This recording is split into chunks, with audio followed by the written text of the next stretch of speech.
Assalamualaikum warahmatullahi wabarakatuh. Bismillahirrahmanirrahim. Alhamdulillahirabbil alamin. Alladzi farada siyama ala kulli muslimin. Asyhadu an la ilaha illallah, asyhadu anna sayyidina Muhammadan abduhu wa rasuluh. Allahumma shalli ala sayyidina Muhammad wa ala ali sayyidina Muhammad. Sahabat amalan mulia yang saya hormati, mudah-mudahan puasa kita pada hari ini sukses dan mendapat ganjaran pahala dan ampunan dosa dari Allah Subhanahu wa taala. Sahabat amalan mulia yang saya hormati,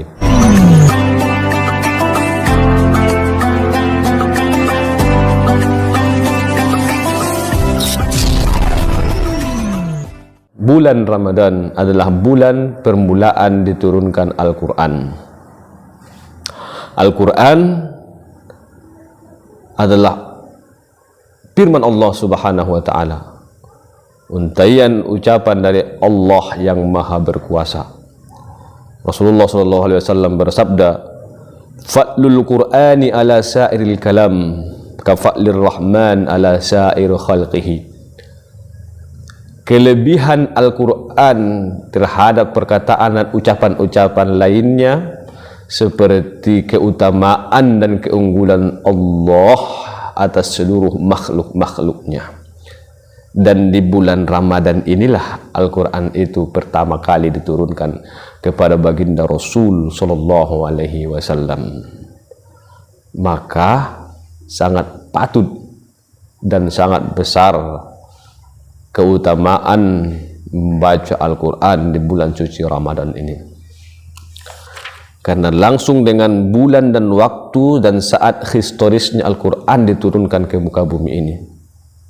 Karena dengan Al-Quran inilah manusia bisa menemukan jalan terbaiknya, mengeluarkan manusia dari alam kegelapan menuju alam yang terang benderang. Sahabat amalan mulia, mari kita memperbanyak membaca Al-Quran di bulan suci Ramadan ini. Mohon maaf kepada sahabat-sahabat saya, saudara-saudara saya yang belum bisa membaca Al-Quran. Bulan ini adalah bulan momentum membaca, mempelajari Al-Quran. Usahakanlah semaksimal mungkin di dalam bulan suci Ramadan ini,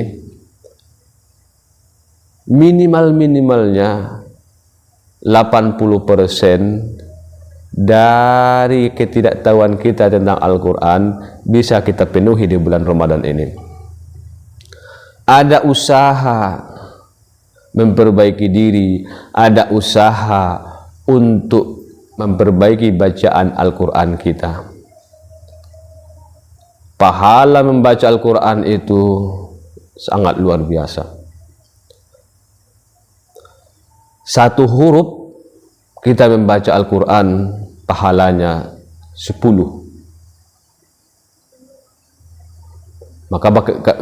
Maka baginda Rasulullah SAW bersabda, jangan katakan alif lam mim itu satu huruf, tapi alif lam mim itu terdiri dari alif, lam dan mim. Setiap huruf diganjar dengan 10 ganjaran dari Allah Subhanahu wa taala.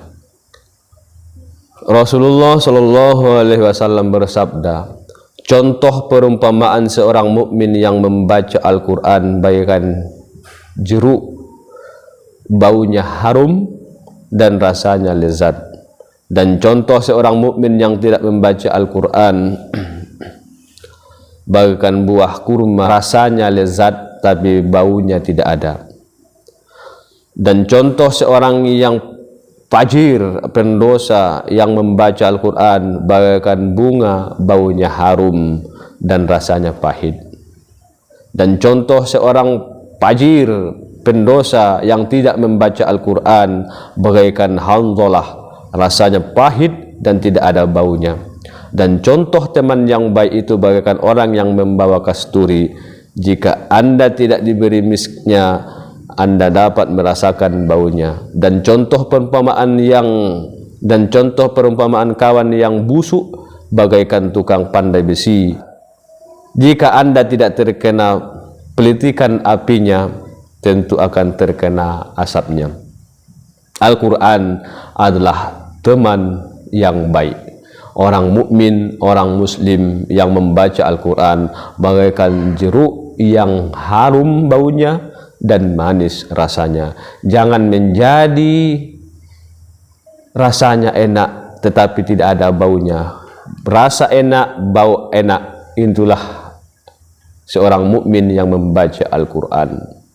Sahabat amalan mulia yang saya hormati, mudah-mudahan di bulan suci Ramadan ini kita memulai memotivasi diri kita kembali ke Al-Quran,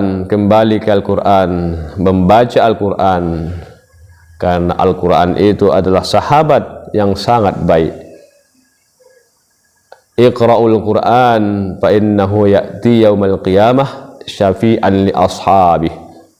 Bacalah, banyak-banyak membaca Al-Quran, karena nanti pada hari kiamat Al-Quran itu akan datang memberi syafaat pada hari kiamat kepada sahabat-sahabatnya. Dikatakan sahabat, berarti kita sangat merindukan Al-Quran. Kalau kita merindukan Al-Quran, setiap hari kita jumpa Al-Quran, setiap hari kita membaca Al-Quran, setiap hari kita menelaah Al-Quran, tidak ada hari tanpa membaca Al-Quran. Itulah sahabat. Kalau sudah menjadi sahabat, maka Al-Quran itu akan mencari sahabat-sahabatnya nanti di hari kiamat. Mudah-mudahan sahabat amalan mulia yang saya hormati, kita termasuk bagian dari sahabat Al-Quran. Dengan momentum bulan suci Ramadan ini, kita pererat persahabatan kita dengan Al-Quran. Kemudian baginda Rasulullah sallallahu alaihi wasallam bersabda, "Idza khatamal abdul Qur'an shalla alaihi inda khatmihi sittuna alfa malak." Jika seseorang telah menghatamkan Al-Quran, maka didoakan oleh 60.000 malaikat ketika ia sedang menghatamkan Al-Quran itu. Mudah-mudahan di bulan suci Ramadan ini kita sanggup menghatamkan Al-Quran. Syukur-syukur berkali-kali. Mudah-mudahan kita sanggup, minimalnya 1 kali kita hatam Al-Quran.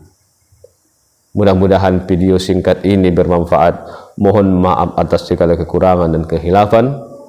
Billahi taufiq hidayah. Assalamualaikum warahmatullahi wabarakatuh.